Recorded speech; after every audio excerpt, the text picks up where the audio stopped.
মুক্তার SK আপনি ID থেকে লিখেছেন, মসজিদের পাশেই আমার বাড়ি, মসজিদটি একতলা বিশিষ্ট আর আমি 3 তলা বিশিষ্ট বাড়ি নির্মাণ করতে চাচ্ছি।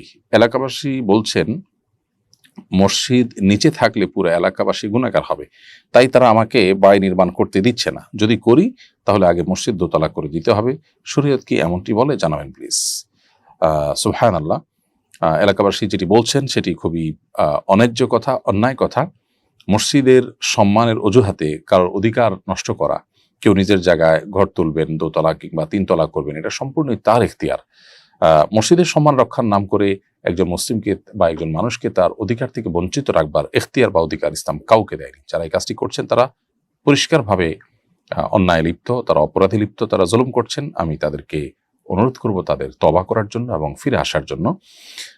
তারা হয়তো সৎ উদ্দেশ্যে এটি করছেন, কিন্তু পদ্ধতিটা সন্দেহাতীতভাবে গলত এবং ভুল।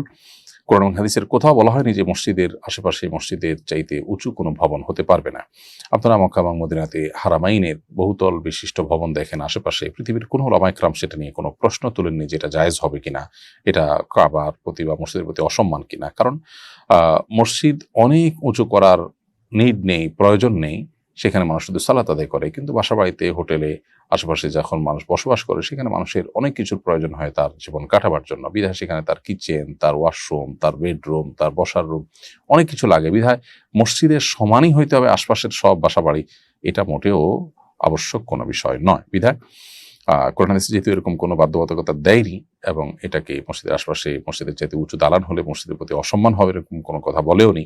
অতএব আপনার ঘর বাড়ি করা থেকে আপনাকে যারা বঞ্চিত রাখছেন, তারা অন্যায় করছেন, তারা ভুল করছেন, তাদেরকে আপনি বোঝাবেন এবং আল্লাহ তাআলার কাছে আমরা দোয়া করি আল্লাহ যেন তাদেরকে হেদায়েত দান করেন।